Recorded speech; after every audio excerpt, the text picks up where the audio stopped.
Welcome to Future Ready Live, where we talk about topics that will help CPAs, CGMAs, finance and accounting pros prepare for change and transformation.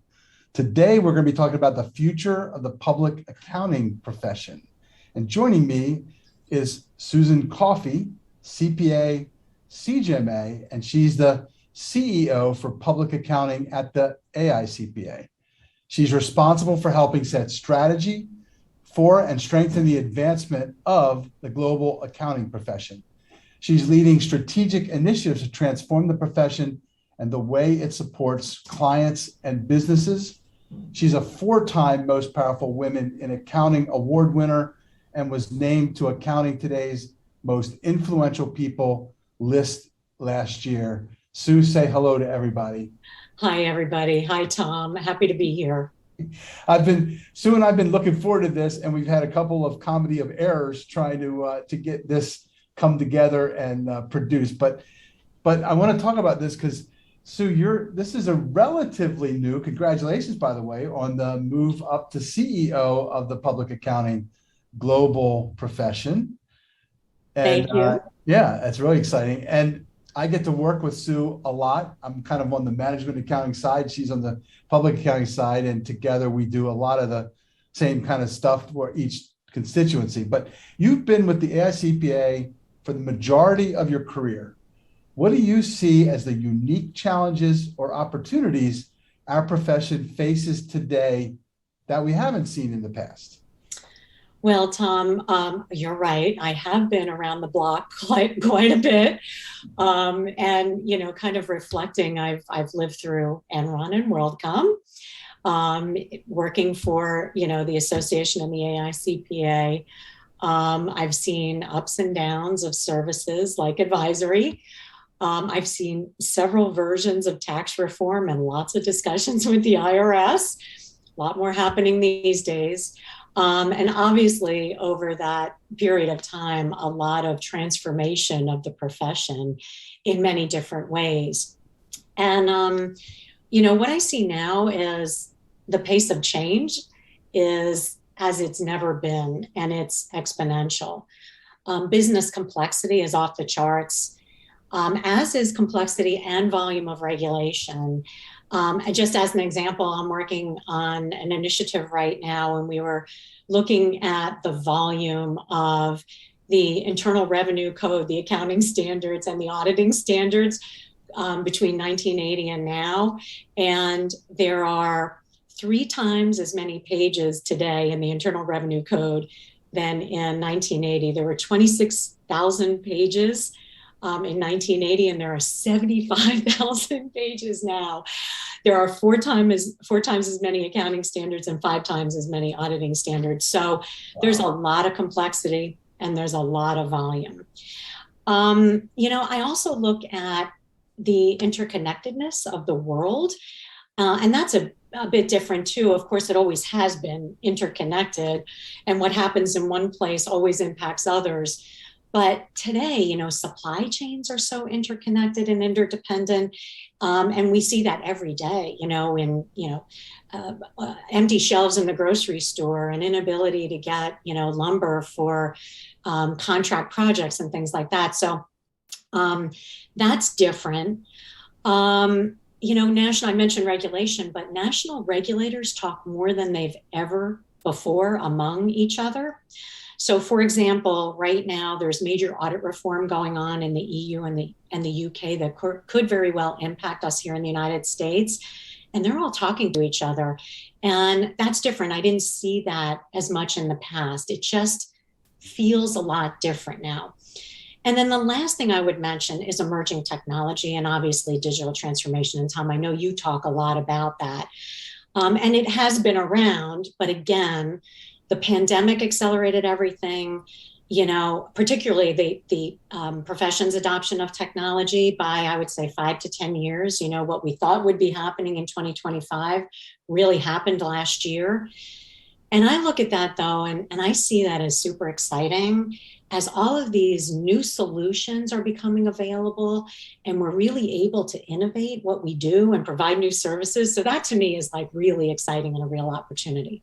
Yeah, and while we're on that, I mean, clearly you've been leading this dynamic audit solution project, right? Which is really talk about innovation and exciting.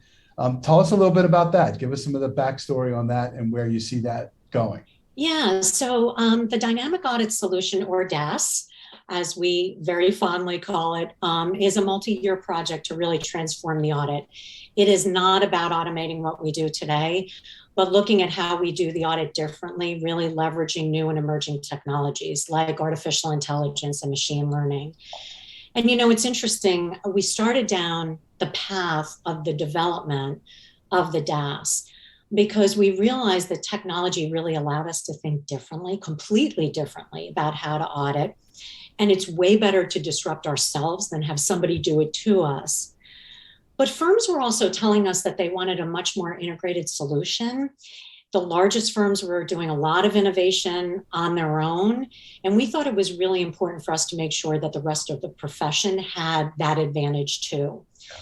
And then the last thing I would say is that technology-based solutions are really attractive to the new generation of auditors who grew up with technology. And to not have cutting-edge technology that contributes to what we do and how we do it really does challenge our pipeline. And of course, our pipeline, it has been challenged over the last couple of years.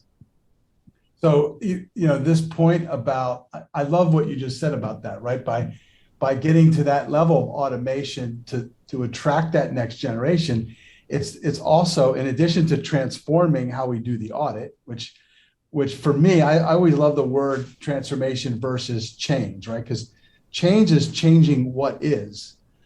Transformation is creating what isn't.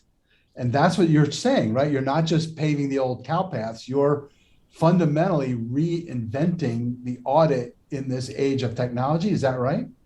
That's exactly right. And that is not without challenge, as you would expect, because it's really hard to stop thinking about what you do and how you do it every day and start with this, plain sheet of paper and say, knowing what I know about technology today, but more importantly, knowing what I know about technology tomorrow and working with technologists that know about tomorrow's technology, how do we reimagine doing something completely differently?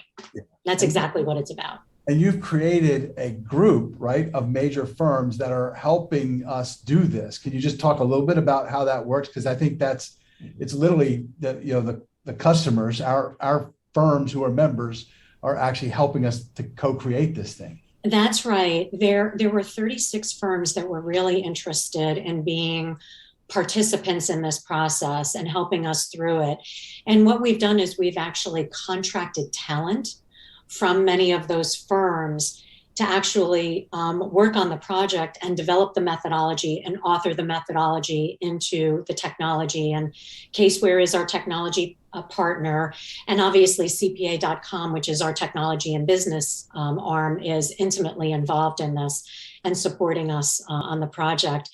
But yeah, when I look at the team of those individuals who are developing the methodology, developing the solution, they're like these incredibly dynamic, open-minded individuals. Some of them are seasoned auditors. Some of them are just starting out in their career. They're all, though, innovative and just thinking differently. And it's so unbelievably cool to watch them work. That's incredible. I love that. And so now when you took over your role in January, and I know it's kind of an uplift of the old role, but you were talking about how you could better support practitioners' success and that of their clients. So what are you hearing from the ground, if you will?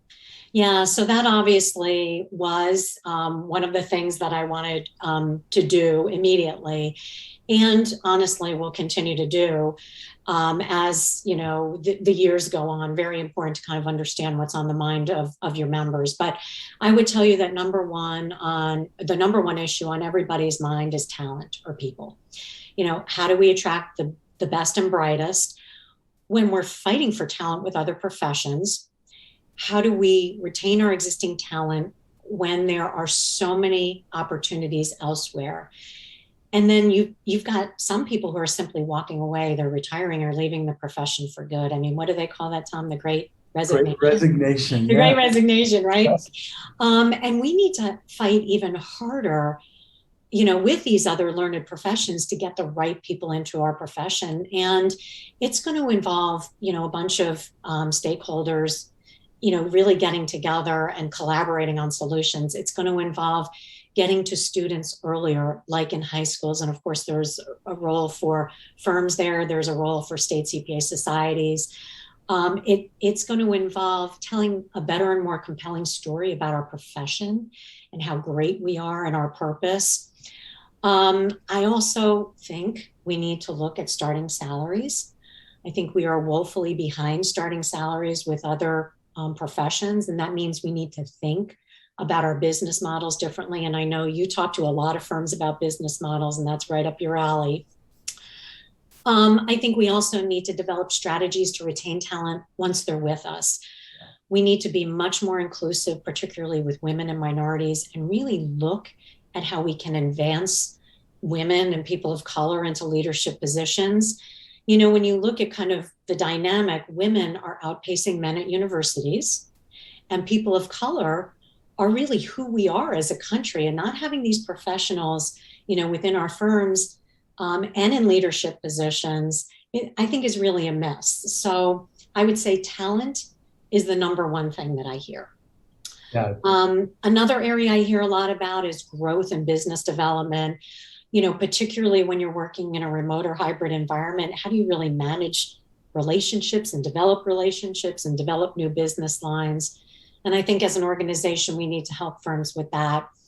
And then I just say that third area is innovating. And we talked about that before, and modernizing and transforming what we do, how we do it, and leveraging those services to extend to new ones, whether it's in the area of sustainability or ESG, whether it's in cybersecurity, whether it's in systems controls. There's a lot of opportunity in that technology space, using technology for sure, but performing services as it relates to systems and privacy and confidentiality and things like that. And I look at technology as a strategic investment, not like a cost of doing business. Yeah. Yes, it's certainly an enabler, but a great way to add value and distinguish yourself. So I think we need to start thinking about that. Wow, you just gave a list of major things that we should all be thinking about and working on. It's incredible. It shows the scope of what you're working on, Sue, which just blows my mind. So, but really exciting, right? It is. To your point, I like to say this is our defining moment as a profession, because we came through we're not through the daggone pandemic, unfortunately. It kind of just keeps on going for some reason. Do you remember when they said 2 weeks to flatten the curve? Yeah, I know. And here we are almost 3 years later, what's right? going on? But I know your team was instrumental, along with our regulatory team, Advocacy, on the whole PPP, EID, the whole alphabet soup of relief packages. But and you did an amazing job. I mean, I've heard from tons and tons of members about how much they relied on the AICPA, all the town halls, all the things that you and your team were doing to equip members to deal with all of this. Talk about complexity, and God knows how big those regulations and laws were as they came at us. But it was like $7 trillion that went through in this past year plus.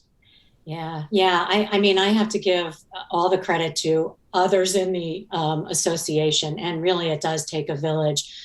Everyone from like Eric Askerson, who is the CEO of CPA.com, who really built this network of service providers. The bank, fintech, the banks, the payroll providers, and coming up with solutions that could and really.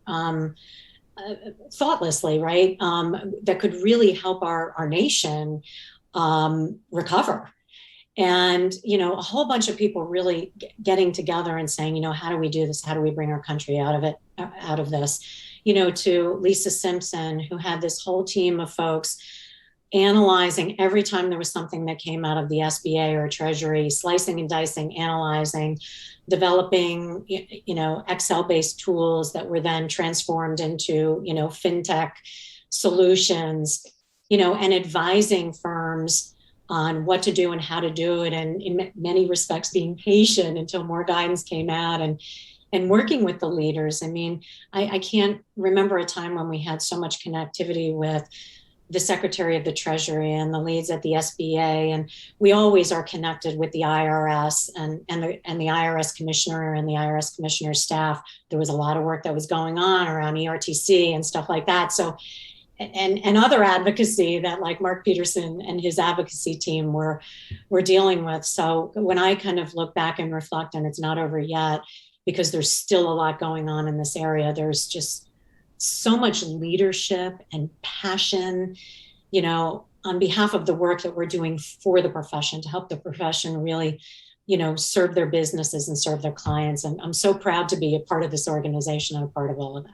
Yeah, me too. And that just showed through this extraordinary time we're in. And now it's time to say, what can we be doing after this to be even more indispensable as we move forward in this profession?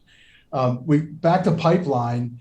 You've been also involved. My God, you've got some big things on your plate. CPA Evolution and the new CPA exam. Can you talk a little bit about that?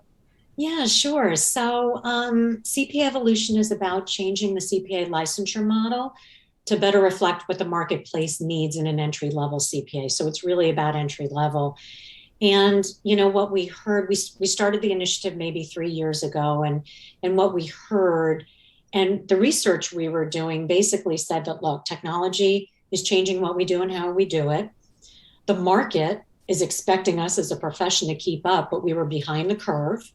And we actually saw that reflected in CPA firm hiring patterns. Hiring was flat at the time. I'm going back a couple of years. Yet hiring of accounting graduates was actually down. And that meant that the firms were hiring different types of talent to serve their client needs. And we saw that as a problem that we wanted to solve. And we knew we needed to do it with the state regulatory community, who really dictates the educational examination requirements for licensure. So we've been working with the National Association of State Boards of Accountancy to evolve that model. And we've been rewriting the CPA exam, and we'll have a new exam that will be available January 1 of 2024. And we've been working with the academic community to evolve education so that it focuses on what's needed most by the marketplace. And the good news is that we've engaged with a lot of stakeholders along the journey, and we feel really good that we're getting to the right place based on the surveying of firms we've done and the surveying of students that we've done. We really think that this change will create a more attractive profession, and I'm really excited to see the fruits of our labors on this one. And listen, it's a massive transformation project. You're talking about, you know, all the state boards of accountancy, NASBA, the educator community. You're balancing a lot there, and I think, I mean, I'm shocked at the speed that you've gotten there. It's been remarkable, in my opinion, about how fast we're getting there. And, you know, yeah, there's going to be people picking at it on the sides and everything, but you've done an amazing job getting it through to the point where I think you're now in the building it out phase, right? That'll become real. So kudos to that. And for all of you out there, you want to be looking for that. January 2024 is going to be here before we blink. Hopefully we'll be out of COVID by then, right? If we're not out of COVID, oh my God. All right, I want to close with global, because that's the other thing that we've been doing, and I know you've had a hand in. So you're strengthening the accounting profession across the globe, as well as the CPA designation. Tell us a little bit about what's happening outside the U.S. relative to the CPA. Yeah, so, you know, the CPA designation exists in many jurisdictions already outside the U.S. You know, China has a CPA designation, Canada, Australia, Japan, there are several others. It's essentially their local version of the CPA. So our global goal has never been to replace any of those designations with the US CPA, but to really position the US CPA as a premier designation that is highly respected across the world. So a US CPA can go into any jurisdiction and be incredibly well respected and trusted. You know, to do this, I am connected monthly with my counterparts at a number of professional accountancy bodies across the globe. And we discuss matters of mutual interest, and we discuss ways that we can collaborate, because we really do have common goals around things like trust and public protection and some of these services that I mentioned earlier, like sustainability and privacy and security. And so it makes sense where you can to collaborate and coordinate. We also offer the US CPA exam in several locations outside of the US. We have several sites in the Middle East, in Asia, in Europe, and South America. And that's a way to allow, assuming they're qualified, they have the education requirements to take the CPA exam. It allows others who see the US CPA as positively to sit for the exam and pass it and become licensed in the US. And that helps our pipeline initiative. And if you think about it, a lot of firms have been outsourcing or setting up US firms in some of those countries like India and Philippines. And many more are thinking about doing that in order to solve some of our talent problems. So we see a lot of uptake in countries like that with the US CPA exam, because they know they can rely on those individuals when they have those competencies to, for example, pass the CPA exam. Yeah. So just a couple of things we're doing. Just a couple. It's the gold standard, really, right, in most of the countries, because it translates back to the US and our success over time. So it does. Wow, that is awesome. And for all of you out there, because we do a lot of this is about the CGMA, we're working with Sue to kind of make those two together. Obviously, I'm an industry member in my old days, and CPA Critical, CPA CGMA, the gold standard for corporate finance. But we're trying to show alternate ways that those can play together in this whole pipeline and strengthen the whole profession, not just in the US, but globally from that perspective. So yeah, it's an exciting time for me to be joining you, Sue, on this platform. I love it. I always have fun working with you. And so with that, I want to say thank you very much for giving us your time today. You can follow Sue on Twitter. It's at Sue Coffey, Coffey CPA at Twitter, right? And Twitter @ sign. And you can visit the AICPA online, www.future.aicpa.org. And thank you so much for being on here today, Sue. This has been awesome. And thanks for inviting me. I appreciate the opportunity.